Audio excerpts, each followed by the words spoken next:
Okay. And what I have seen that your problem was refractory hypoxemia, Yes, sir. right? Yes, sir. Your pressures were never very high. No, Like sir. you were not crossing 32, 33, 34, plateau or PIP, whatever you have shown. No, sir. So for the other postgraduates, I mean, you said proning was done because the driving pressure was 17. Yes, sir. So the proning is done on the basis of PF or OI. It is not done on the basis of DP. Yes, sir. PF and low OI were also, her PF was 58 at that point and OI was also 22. Then Dr. Pratyusha, you should say that because of the refractory hypoxemia, the proning was considered. Yes, sir. DPI is no criteria for proning, as far as my knowledge goes. No, sir. Because of And refractory if hypoxemia. and if 15 is the cutoff for DP, for a safe DP, 16 doesn't make clinically it doesn't make sense. If you are going to 18, 19, then it's a different issue. Yes, sir.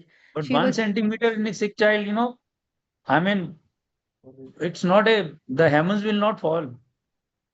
yes, sir. Yes, So the request to all other proposed graduates is that the proning is not done on the basis of DP, it is done on the PF and the OI ratios. yes, sir. Because of the refractory hypoxemia is indication for Protein test. proning. Yes. The It is a cutoff type for of, DP is not the indication. yes, sir. It is a type of recruitment maneuver and we had proned in view of refractory Yes, hypoxemia. yes. And for how long this child was on muscle relaxants? For initial 24 hours, sir. Okay. So So you continued the proning without with what type of sedation you were using? We had used fentanyl and cisatracurium, sir. Cisatrudine is a muscle relaxant. Fentanyl and dexmedetomidine were used, sir.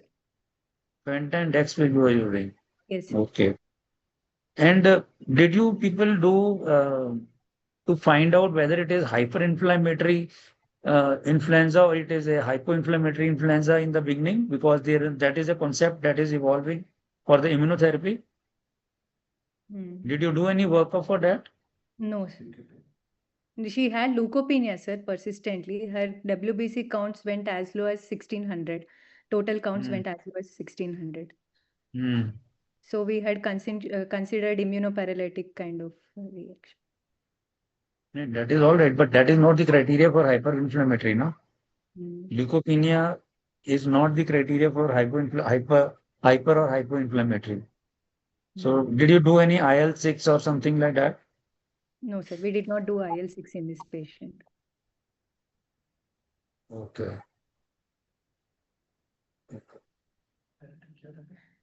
Right. And such a sick child, uh, Sir. we know steroids are not good in influenza infection. I mean, I think this case must be few months back when the influenza epidemic was quite prevalent in all the states in India. Yes, So sir. at that time, you did not give IVIG at the initial time. Yes, You sir. gave very late. Initially, we had given 0.5 grams per kg, sir, one dose. And we had given the whole 2 grams per kg once we have seen the MRI report. But there is no logic of 0.5 gram. If you want to use IVIG as immunomodulator, then there is no logic. Mm. No, sir. Either you give 1 to 2 gram. It is never 0.5 gram.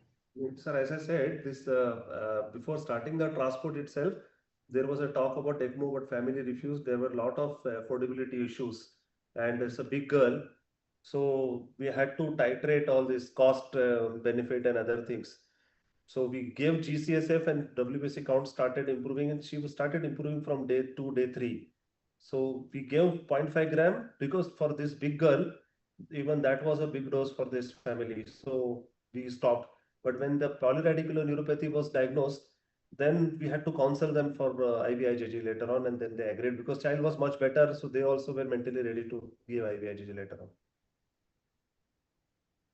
Yes, Namit, your turn. right. Again, thank you, Dr. Pratyusha, and very well managed case. So because the topic is related to the pediatric ARDS, I'll sort of discuss mainly the ARDS and we'll leave the infection part out for today. So just one point right in the beginning, you mentioned that the gas on presentation there showed an OI of, I think 25, 26, something like that, and PF, and the child was classified as severe ARDS, right? Yes. Yes, sir. So what is wrong there? So So- child presented to the hospital, the referring hospital, and on presentation, they did a gas and the gas showed this PF ratio. No, sir. This was when we arrived at the hospital, referring hospital, after 4 hours of transport. Right. So why is that important? We classify ARDS after initial 4 hours of ventilation, sir. Why is that? Why do we wait for 5 hours or 4 hours before classifying as ARDS or any type of ARDS? Sometimes they may, the indices may change, sir, in the initial 4 hours. So yes, it can change. So in what conditions it's very likely to change? With your ventilatory strategies, with better ventilation, sometimes things might improve. So Yes, that's sir. why you don't classify right at presentation. You wait for So what would be those conditions where things will dramatically improve suddenly? You see that very often. I'm sure you see that. Mm.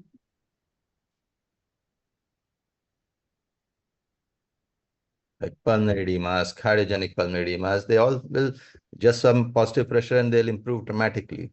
Even ARDS, the Fluid severe overdose, would be much pulmonary. different. Something that you thought was severe ARDS might be classified into mild or moderate ARDS after your management. So you wouldn't want to wait. Yes.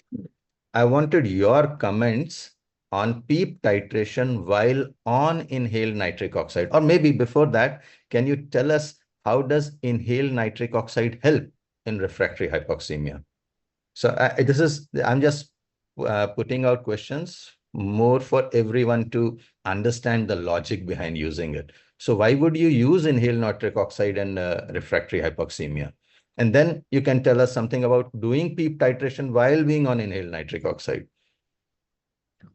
So inhaled nitric oxide is a pulmonary vasodilator, sir. So it increases decreases the VQ mismatch, increases perfusion in well-ventilated alveoli. Right. So the effect, you're saying that it improves oxygenation by the vasodilatory effect. Yes, sir. So vasodilation increases, and that is why your oxygenation improves. VQ mismatch decreases, sir. There is better perfusion in. Let us be very more specific about VQ mismatch. What do you mean by VQ mismatch? VQ mismatch can be of many types. So Yes, which sir. type of VQ mismatch are we talking of here?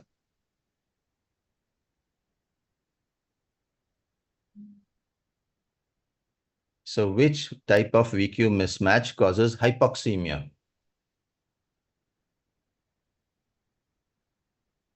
Like you have VQ mismatch, right?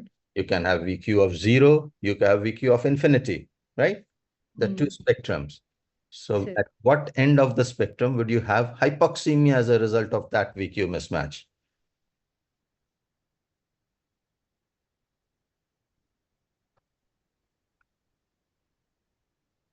Just now you said that the alveoli which are ventilated will get better blood. Mm. So what is that? Is it shunting or it is dead space? Shunting, sir. Right. So hypoxemia is basically because of shunting, Yes, right? sir. So if there's shunting causing hypoxemia, how does inhaled nitric oxide help?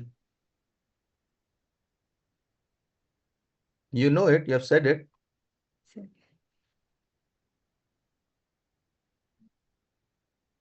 So the effect of nitric oxide for pulmonary hypertension and for hypoxemia are slightly different, right? So it reduces shunt, right? So the alveoli which are not ventilated, the blood which is going to those alveoli are now diverted towards the alveoli Right. which are ventilated. So that is how the VQ mismatch gets improved. So the shunting actually reduces by improving perfusion to the ventilated alveoli. And that's absolutely right. You were right that that's how the oxygenation improves. So So it is important to open the alveoli. Hmm. If you don't use your ventilation strategy optimally and you just start INO, it may not help. It may be harmful. yes, If your alveoli remain flooded with fluid and they are not recruited, and you start INO, then the effect that Dr. Namit is saying will not happen. So once First, your alveoli are open and you give INO, then you will have a beneficial effect. yes, sir. First You recruit understand? alveoli and then use Yes, alveoli. yes. When you recruit the air, the gases will go into that particular alveoli, and when you give INO, there will be blood will be available. Yes, sir. okay. So about PEEP titration now. So you did PEEP titration on inhaled nitric oxide. We had done once prior to starting the transport, sir, when in the referring hospital that I have mentioned was optimal was 10. And then we had done here after reaching the hospital. Right. No. There's nothing wrong in what you have done. I'm just Hmm. asking, what do you think about doing PEEP titration on inhaled nitric oxide? So part of it was already answered by Dr. Anil just now when he told you something. Yes. So we had it will also open up the alveolar units as we go on the incremental limb. Right. So that is just what you do with PEEP titration, right? You open up you see how much of alveoli is recruitable, how much can you recruit? And that effect of recruitment with inhaled nitric oxide would be even more. So your effects of PEEP titration could be more dramatic than what you would find with routine PEEP titration, right? And you mentioned it in your presentation that you went up on the PEEP and then you came down on the PEEP for a PEEP of somewhere around 8 or 9, which you thought was optimum. Yes, sir. So why is it important to do this incremental and decremental PEEP? To recruit the alveoli, sir, we can use it as a recruitment maneuver.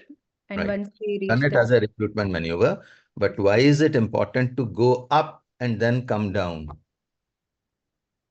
Do you understand? Why is it important to do an incremental and then a decremental PEEP? It's important because whenever we do PEEP titration, we try to go up, reach a point, and then come down, and you find benefits in that. yes, compliance improves on the decremental limbs at Right. the So same. you want to be on the expiratory limb or the decremental limb of PEEP titration, right? Yes. I I like that you continue to prone for a very long time because that is something that we do as well, prone for very prolonged time. And I think in children, we think keeping supine and intermittent proning is better. I think intermittent supine is probably even more better than intermittent proning. A quick question about proning. How does Sir, pruning affect the chest compliance? And how does that affect the benefit or not benefit, having benefit of pruning? When you prune, what happens to the chest wall compliance?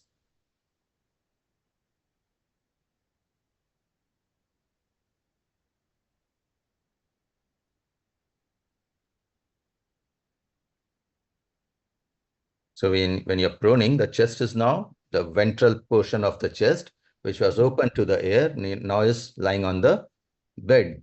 So what do you think? Compliance is going to get better or worse of the chest wall? it's going to get worse. Okay, so is that a good thing or a bad thing?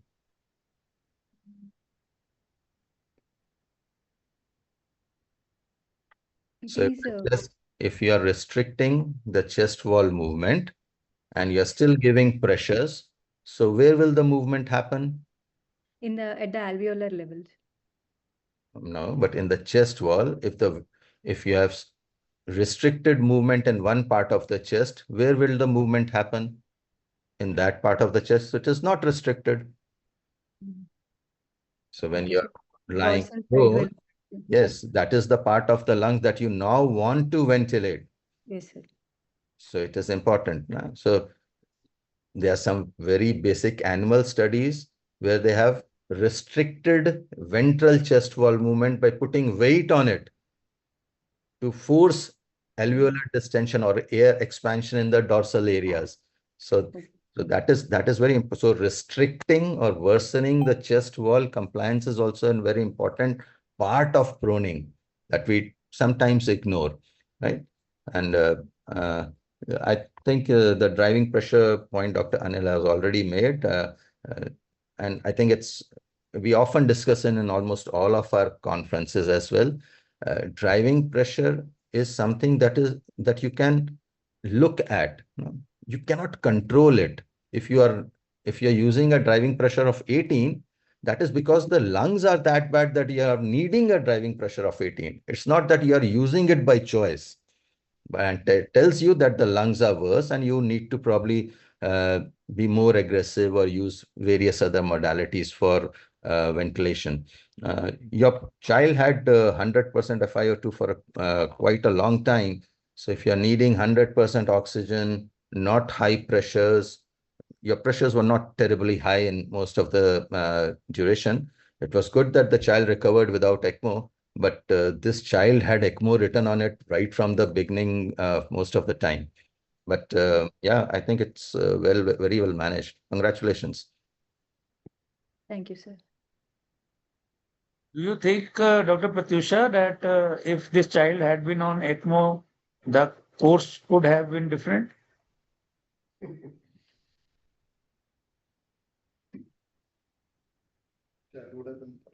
Yes, it would have needed Nobody long knows. to stay definitely. Nobody knows. Nobody knows. Actually, what you did, this situation, this type of management is done usually when the parents refuse ECMO. Otherwise, as Dr. Namit is saying, this was an ideal candidate for VV ECMO. Yes. Yeah, because of the excessive oxygen, exposure to oxygen, like 100% oxygen for a very long time, and the pressures were fortunately not very high most of the time. But exposure to oxygen is always an ignored thing. We do not realize how much damage is being done. And that is one of the triggers for the for the infections, and because of the oxygen there is so much loss, changes in the micro at the alveolar level, that you get all these fungi and everything coming and attacking the child. Dr. Mulai, I think you can go to the chat box now. I think Krishna has raised his. Yeah. Krishna, Dr. Krishna, yeah, you had a comment to make. Okay. Good evening, sir. Good evening. It is very well managed case. Just I have few comments because PGs and trainees are looking at this. I have two comments. One is regarding the when you used HO4, you have used map of 15 and amplitude of 60, right? So theoretically, we don't exactly what is happening in the alveoli. Nobody knows. So when you are using a 15 of map and a 60 of amplitude, that means above 15, 30 you're giving positive and you're pushing, and 30 you are pulling. Okay, that is 15 less than the map. So there are chances that it may suck with negative pressure so much that there may be chances of theoretical chances of alveolar collapse. So usually, by theoretically, we do not go beyond double that of map per amplitude. Understand what I'm saying? Yes, got it. So, isn't it? So that is one that we are look at. Yes, you may say, you may argue that we don't know how much it is at the alveolar level. Nobody knows about it. Okay. So, but theoretically, you do not go beyond that. And other important thing I just wanted to tell, because trainees are there.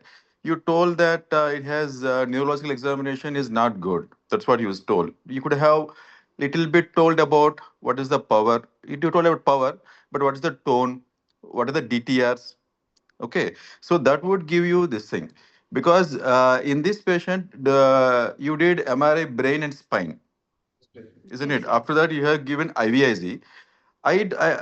Theoretically or scientifically, I don't find much corroboration between what you said in the MRI and what you treated with IVIG. So Okay, she, either if you do not treat it also with the course of the disease, the child might have improved over the next 4 weeks, 6 weeks or so.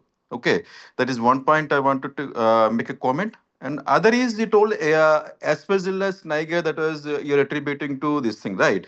But usually, as far as I understand, no fungal infections, true fungal infections will get treated in 3 days so that PF ratios will increase from 80 to 300. so Isn't that it? That means it indirectly says that it is not the aspergillus was the problem. It is the fluid overload that you would taken that you took care of by doing sled. Right. So you could have used you could have told us the day wise fluid overload till day 7, day 8, the time when you had started a sled. This will give you the listeners a little bit good view of about it. Okay. yes, And other thing just I wanted to comment is regarding this. You use GCSF. sir. Right. The Mm. GCSF, I don't think because trainees shouldn't take this message that when there's leukopenia in ARDS, you're supposed to use GCSF. That shouldn't be the message. Okay. And same time, you are, for instance, since beginning, you are saying that there is lymphopenia, right? When you give GCSF, usually doesn't increase lymphocyte count. It increases neutrophil count. The same time, here the pathophysiology is the suppression of bone marrow, right? So if you use GCMSF also, I don't think that will be much useful because and the natural course of disease, it will take its time. If you become so restless by giving medication, so many medications, sometimes I feel that we do a lot that may not be necessary at all. But we need to be careful about these type of ancillary therapies. What I feel, but otherwise, it's exactly well managed case, and I wish to congratulate. Yes, sir. I'd shown the fluid balance chart, sir, as how it as the fluid balance improved, the PF and OS have improved, and GCSF we have used as an immunomodulatory therapy for this immunoparalytic kind of MOF by influenza, as recommended in the article by Carcillo. That's what I'm saying. So the you cannot extrapolate the same what their disease profile to our profile, and you say that and GCCF is not in by practical sense it is not immunomodulatory therapy by practically, theoretically also, sorry. So it is trying to increase the your colonic formation. Already when there is bone marrow is not there, is not producing at all. If you give GCSF also, do you think that it will help? So let me Isn't it? explain. And lymphopenia, GCSF will not increase lymphocyte count. It No, no. increases neutrophil count, isn't it? Yeah, yeah. Yeah, yeah. So Let that me is the explain. reason you are supposed to be. You could have shown more evidence for that because Can you trainees are there, no. So they will take otherwise wrong message from that for it. no, can you hear me? Hello, can you hear me? Yeah, Dr. Farhan, sir. Yeah, you're audible, please. Yeah, what she actually showed, the fluid balance chart she showed, and she showed how SLED helped in getting the fluid out. And in the presentation, we never mentioned anywhere that the aspergillosis niger was the cause of ARDS. We said that on day 5, we discovered aspergillosis, and then we started appropriate antifungal. We never mentioned that that is the reason for the clinical deterioration of the child. So this child basically presented as an influenza pneumonia, and aspergillosis was discovered later, and child did not come with that, and that may be part of the immunosuppressive pathophysiology of influenza which may have led to aspergillosis, and we treated it with antifungal, but the child did not improve because of antifungal, and we have not mentioned that as soon as we antifungal started, child improved. We have never mentioned anything like that. And SLED table she has clearly shown, and she showed how we achieved a negative fluid balance over a period of time. And third thing, GCSF improves the neutrophil count, and anything which improves neutrophil count or lymphocyte count is ultimately immunomodulatory. It is modulating your immunity. So that is something which is recommended by many papers now.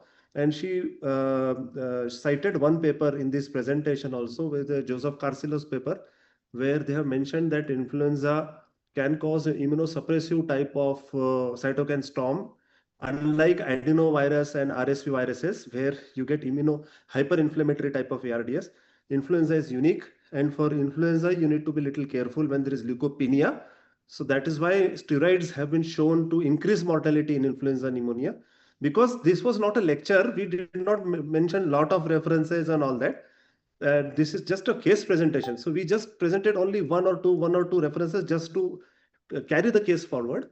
So one reference she mentioned, and in that pathophysiology about how influenza suppresses the immunity and why steroids are not recommended, and when there is a leukopenia, GCSF is recommended. That is mentioned.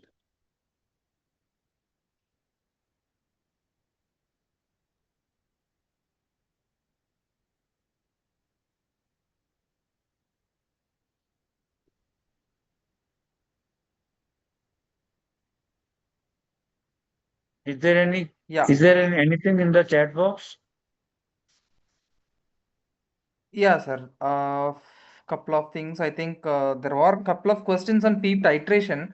Probably, I think it was during transport, and I don't think nothing much could be done. It is during transport. It's more of a safe shifting of the patient to the facility. So we won't be thinking about uh, uh, titrating at a referring hospital over there. And yeah, there was a question like how many minutes or how many breaths should we wait before we change to next PEEP while during PEEP titration. So you mentioned the PEEP table, like you went Yes, from PEEP of 8, 10, 12, 14, incremental and then decremental.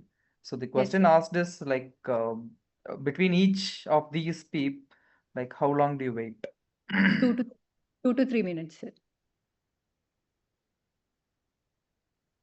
Okay.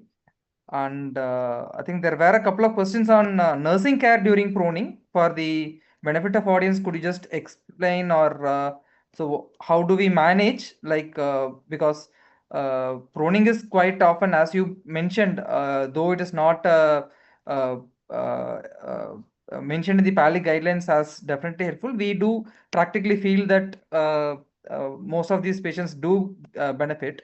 But nursing care is very important while proning. So, what are those things that you take care? And following that, I think Dr. Krishna has something to say. Yeah, you can complete this.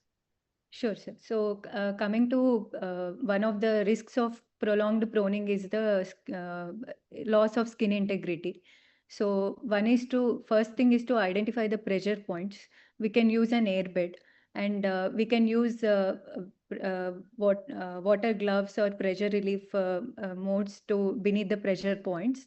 And in our child, for the first 24 hours, she was very sensitive and she had her saturations were very labile even when we were trying to turn her head to one side.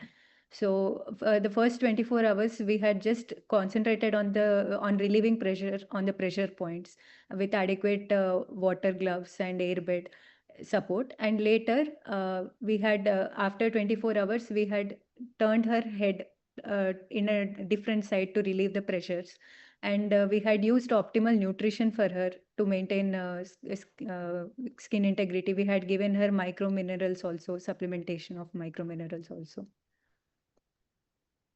What is another important thing that you need to take care during proning apart from pressure points is eye care, right? Yes, eye So care yeah, also. there will be also pressure on the Also, eyes because they are kept prone. So that is also something that we do. And yes, another important thing, especially in adolescents, is many of them do develop some feed intolerance due to pressure on the abdomen. So what is recommended is you just keep some, they called as boulders over the chest yes, and pelvis so that the abdomen is free. Otherwise, that causes a lot of abdominal compression and regurgitation of feeds happen, and enteral nutrition may not be appropriately achieved in these patients. So pressure points, pressure sores, eye care, and ensuring that you don't compress on the abdomen. So these are some of the things that do we take care. And joint should be in neutral position. So many times the elbows, all those things in units which are not routinely practicing proning, the staffs need to be aware of how to place their joints, everything in neutral position. So these are some of the other points that we need to take care. yes. Dr. Krishna, yeah, I think. Yeah. Hey, did you do CT chest to look at the lung sequelae like so? No, no, no. Okay, because I think nowadays, in the last, I think this patient must be 4 5 months back when the influenza epidemic was there all over India.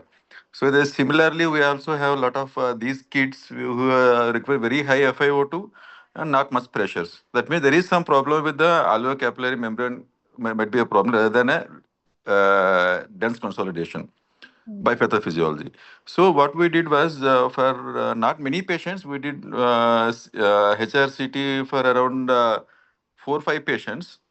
There we could see a lot of fibrosis after once the patient is stabilized. We did CT scan look at how the damage was. So one of those one patient was on ECMO, so he was okay.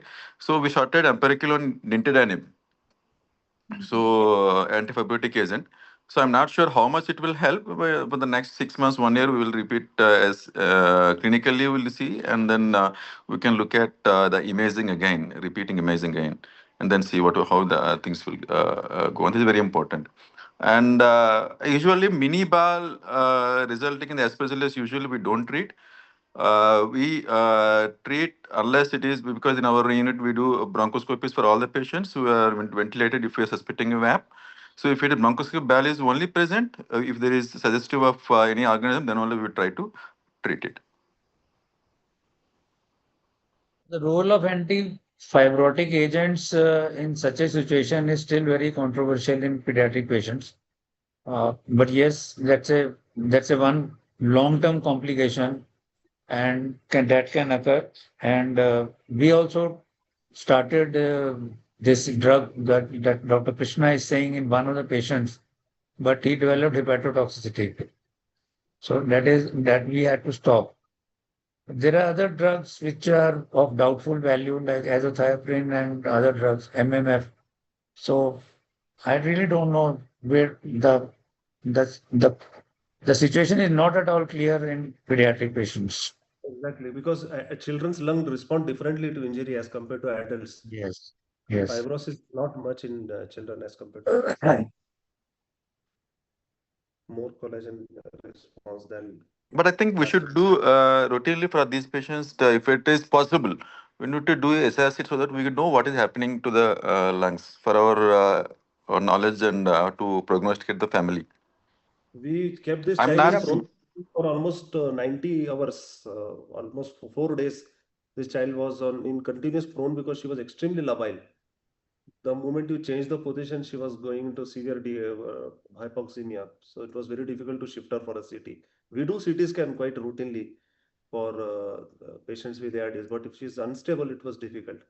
She was very Yeah, unstable.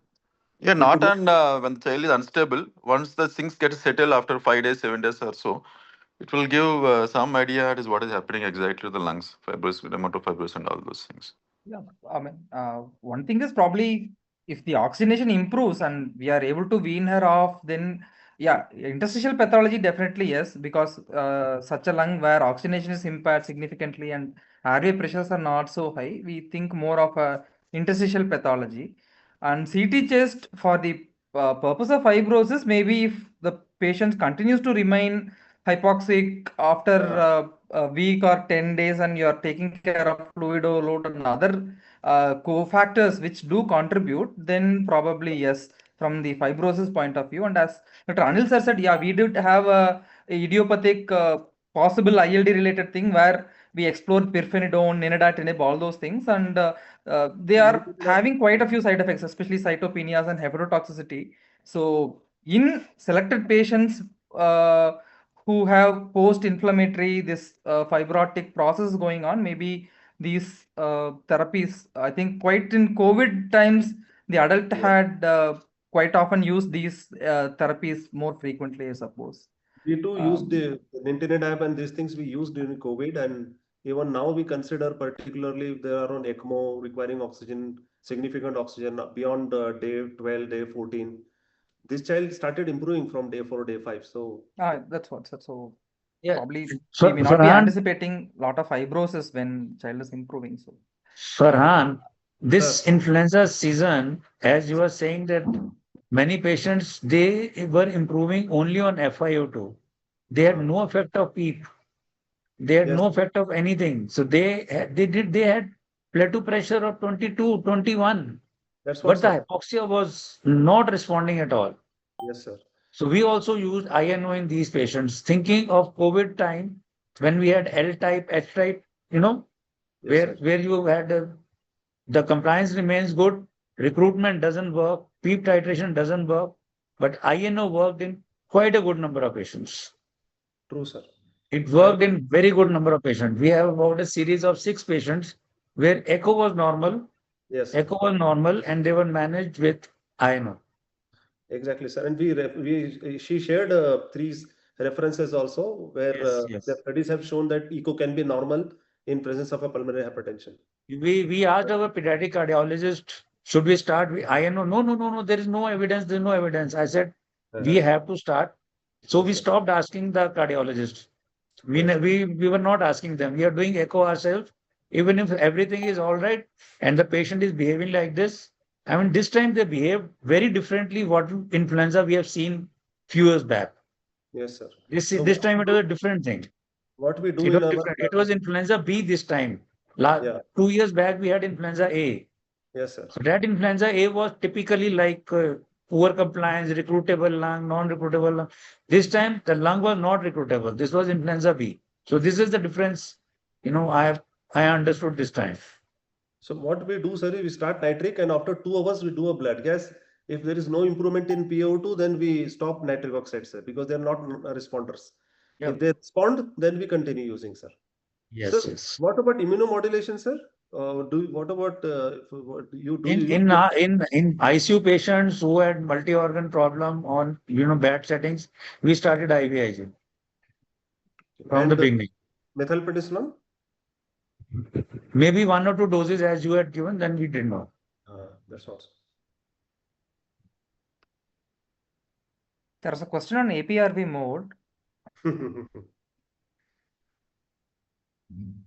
We don't use APR. We tried long back Yeah. in 2008-9. We didn't find it really helping, and it creates a lot of stress in the intensivist who are using it rather than reducing the stress in the patient. Yeah, I think APRV, we should, not only the intensivists, the entire team of nurses, everyone should be, Yeah. what to say, aware of how it works and Hey, troubleshooting. what is- Otherwise, Yes. setting up the T low is very crucial there, and not many units or many people are comfortable with that. We did have a study from PGI where due to increased mortality, the study was not Yeah. went to the complete mode I to think it was Saptarishi, published in Lalgudi, Gujarat. and where so that is about APRV. The selection of What else? APRV is institutional dependent. There are some institutions where it is a favorite mode. Dr. Akshay is doing some research on It that. is not my favorite mode at all. Yes, sir. I have tried few times, but I never succeeded. Maybe my selection of patient was not right, or I didn't know how to put it. But it has never worked for me. True, sir.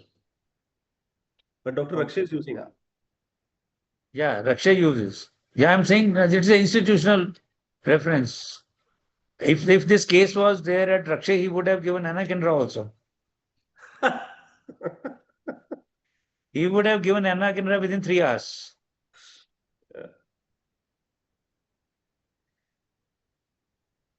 So anything So else? go for PEEP titration. Yeah, I think we talked about opening the alveoli where the effect of nitric oxide would be much better.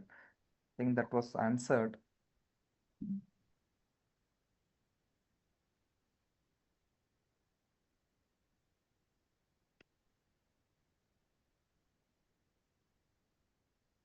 The best thing in your Yeah. case, Dr. Farhan, is that the decisions were taken very quickly. What I have noticed that people start conventional ventilator, they wait for few hours, then they take decision for proning, then another few hours, and then another few hours to start HFO. So they waste almost 48 hours, which is so crucial. So the lesson from your case is that decide quickly. If something is not working, don't keep on playing with it. That is very important. I mean, the first few Yeah, hours sir. of the ARDS patients are so crucial. If titration not working, think of next strategy, think of next strategy, think of next strategy. One should not be just sitting on it. Okay, let's wait for a few hours. It may work, it may not work. It doesn't work. It is more harmful to the patient.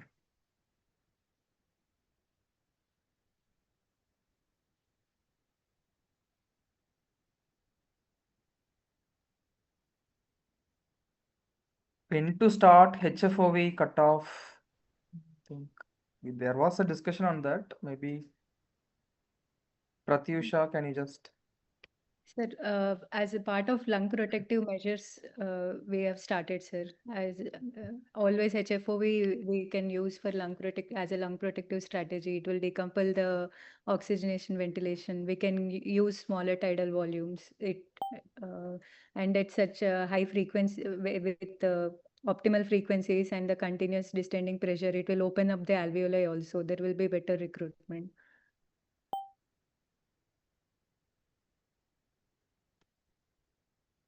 And there is a question on counseling. Like, so how do we counsel such patients before transport when they are sick and prospect of ECMO is lingering around? So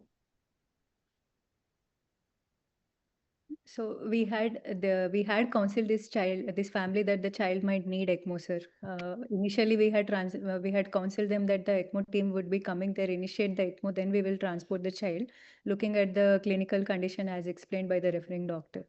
But there were farmers family who still wanted to do everything for the child, but they just requested that you do it if at all it is needed at any cost, then we will try to do what we can. So considering their financial background, we just tried to see if we can bring her safely using ventilation strategies and INO. And after reaching the center, after understanding her pathophysiology better, then whether we should try. So, like sir said, we have tried proning, we have tried HFOV, and as the child, we have used higher SpO2 targets, and we had gone. Did not aggressively wean off the FiO2s and INOs, and we gave the lung to recover from that time to recover from that hypoxemia. Ultimately, we did not have to use it. Child improved within 3 to 3 days, 3 to 4 days. But we had counseled them that in case she needs ECMO, she will need ECMO. Then and obviously transporting such child, we will always counsel about the risk of mortality. And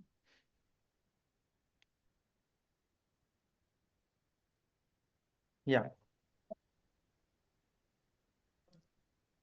See, in such patients, counseling, particularly in private sector, is like walking on a very tight rope. So what happens is if you really press for ECMO, and if they're not affordable, and then if the child remains on conventional or HFOP and dies, then family can be in grief for entire life that they did not offer their child a therapy which could have saved the child, and just because of money the child died because they were not affordable. Sometimes it can backfire also. They may attack saying that you did not provide treatment because of money. So we usually, what we say is, if you keep the child on ventilator and nitric oxide, and this ECMO technology has come mainly after COVID, and previously we used to manage on conventional ventilator and HFOV, and we used to have 50% survival in such sick patients. And if we put on ECMO, then the survival can increase up to 70 to 80%. In our unit for viral pneumonia, survival is more than 80%, 85%. So we say that the survival will increase. It's not that if you don't do ECMO, the child is not going to survive, but chances of survival will be better on ECMO. And second thing, what we say is the starting cost is the only cost. After that, daily running cost is going to be the same as the child will be on HFOV and nitric oxides. These two things are very important to make them decide. So even if they don't decide on ECMO, they know that not doing ECMO is also not denying the treatment to the child completely. That was also an acceptable way of treatment for many years, for till a few years ago. not to make them feel guilty for Yeah, not yeah, choosing. that point is quite, yeah. Sometimes they remain in lifelong grief because they probably take the brunt on them Yeah, that they could not. So that is same thing for quite ICP understandable. monitoring Yeah. also. Yeah.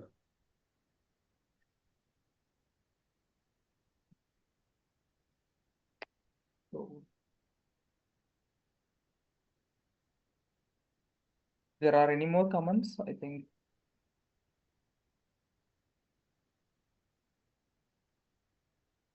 Okay, sir. So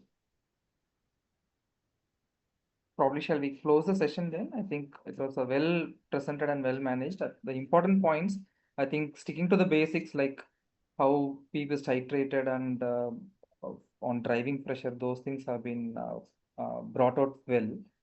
And I think we didn't, this session was more about ARDS management, so we didn't touch more into the inflammatory cascade, the immunoparalysis, GCSF, roll-off, all those things I think were not detailed into. The main focus was on ventilatory strategies in ARDS. So I think there are a couple of questions on that, and maybe you could reserve it for another session where the immunology part of infection would be detailed with. So if no more comments, then we can probably close the session. Thank you, Dr. Pratyusha and Dr. Farhan sir, Anil sir, Krishna Mohan, Dr. Namit for their insightful comments. And we had 100 plus participants, 120 really, and I think they would have gone home with some good learning points as well. So thank the chapter as well for this wonderful opportunity. So meet you all. Probably the next week we have another interesting session coming up. So thank you all. Thank you, Thank you. sir. Bye bye. for Yeah. meeting. Thanks, Thank sir. you, sir. Thanks, sir.